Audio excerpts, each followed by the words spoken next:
بسم اللہ الرحمن الرحیم۔ السلام علیکم ورحمۃ اللہ وبرکاتہ۔ ایک بہت ہی خوبصورت تحریر میری نظر سے گزری، سوچا اپنی یوٹیوب فیملی کے ساتھ بھی اس کو شیئر کروں۔ جان ڈی راک فیلر کبھی دنیا کے امیر ترین آدمی تھے، یعنی کہ دنیا کا پہلا ارب پتی۔ 25 سال کی عمر میں اس نے امریکہ کی سب سے بڑی آئل ریفائنری میں سے ایک کو کنٹرول کیا۔ 31 سال کی عمر میں وہ دنیا کا سب سے بڑا تیل صاف کرنے والا بن گیا تھا۔ 38 سال کی عمر میں اس نے امریکہ میں 90% تیل کو صاف کیا اور 50 تک وہ ملک کا سب سے امیر ترین آدمی بن گیا تھا۔ ایک نوجوان کے طور پر ہر فیصلہ، رویہ اور رشتہ اس کی ذاتی طاقت اور دولت پیدا کرنے کے لیے تیار کیا گیا تھا، لیکن 53 سال کی عمر میں وہ بیمار ہو گیا اور ان کا پورا جسم درد سے لرز اٹھا اور اس کے سارے بال جھڑ گئے۔ مکمل اذیت میں دنیا کا واحد ارب پتی کچھ بھی خرید سکتا تھا، لیکن وہ صرف سوپ اور کریکر ہضم کر سکتا تھا۔ ایک ساتھی نے لکھا، وہ ہنس نہیں سکتا تھا، مسکرا نہیں سکتا تھا، زندگی میں کوئی بھی چیز اس کے لیے کوئی بھی معنی نہیں رکھتی تھی۔ اس کے ذاتی انتہائی ماہر ڈاکٹروں نے یہ پیشن گوئی کی تھی کہ وہ 1 سال کے اندر اندر مر جائے گا۔ وہ سال آہستہ آہستہ گزر گیا۔ جب وہ موت کے قریب پہنچا تو وہ ایک صبح اس مبہم احساس کے ساتھ بیدار ہوا کہ وہ اپنی دولت میں سے کچھ بھی اپنے ساتھ اگلے جہاں میں لے جانے کے قابل نہیں ہے۔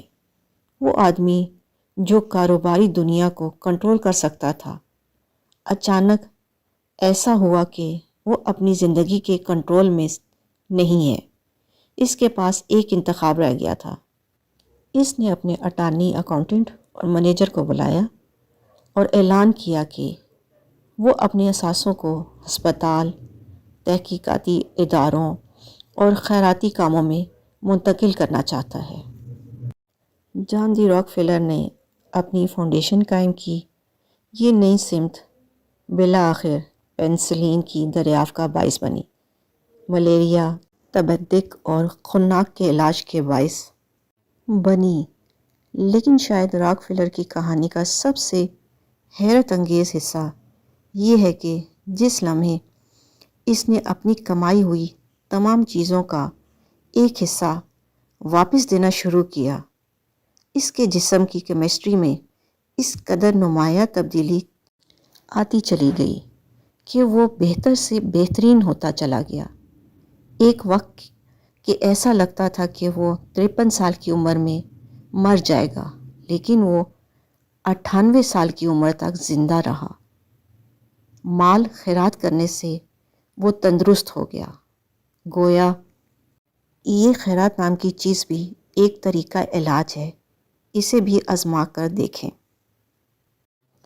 اپنی موت سے پہلے اس نے اپنی ڈائری میں لکھا کہ سپریم انرجی نے مجھے یہ سکھایا ہے کہ سب کچھ اس کا ہے اور میں اس کی خواہشات کی تکمیل کے لیے صرف ایک چینل ہوں۔ میری زندگی ایک طویل خوشگوار چھڑی ہے۔ میں نے پریشانی کو رستے میں چھوڑ دیا۔ اب میں تھا اور میرا اللہ تھا۔ میرے لیے ہر دن اچھا تھا۔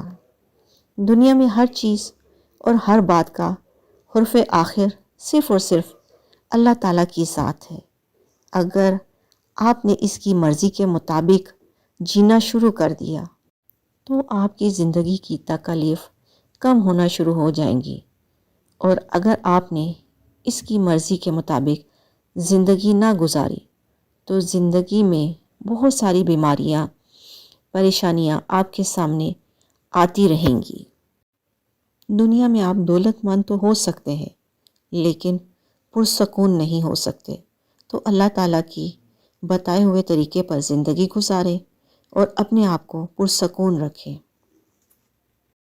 میں بھی آپ سب سے یہ گزارش کرتی ہوں کہ آپ اپنی زندگی کی طرف نظریں دوڑائیں اور اپنی زندگی کو اللہ کی راہ کی طرف لے آئیں، پھر دیکھیں کتنا سکون ملے گا۔ اور آج کی یہ خوبصورت ویڈیو جو آپ دیکھ رہے ہیں یہ بالی ووڈ ریاض سٹی کی ہے۔ بھروسہ رکھو اس رب ذوالجلال پر۔ جب نہ ملنے کا خوف ستانے لگے تو یقین سے دعائیں مانگنا۔ جب صبر نہ آ رہا ہو تو جائے نماز پر بیٹھ کر خوب رو لینا۔ جب ہمت ہارنے لگ جاؤ نا، تب سجدوں میں اس سے ڈھیر ساری باتیں کر لینا۔ جب سکون نہ پہنچ رہا ہو تو تہجد پڑھ لینا۔ جب صبر کرنا مشکل ہو جائے تو اس کے معجزوں کا انتظار کرنا۔ بے شک وہ ہمارے دلوں کے حال بہتر جانتا ہے۔ یہ لمبا رستہ ایک دن ختم ہو جائے گا، یہ تکلیفیں بھی دور ہو جائیں گی اور یہ دن بھی گزر جائیں گے، اور یہ جو آپ کے دل میں توڑ پھوڑ ہے اس کو بھی اللہ تعالیٰ ٹھیک کر دے گا۔ اللہ تعالیٰ پر بھروسہ رکھیں انشاءاللہ۔ آپ کو میری یہ آج کی ویڈیو کیسی لگی کمنٹ کر کے ضرور بتائیے گا۔ اپنا اور اپنوں کا خیال رکھیں، دعاؤں میں مجھے یاد رکھیں، ویڈیو کو اینڈ تک ضرور دیکھیں۔ خوش رہیں اور خوشیاں بانٹیں۔ اللہ نگہبان۔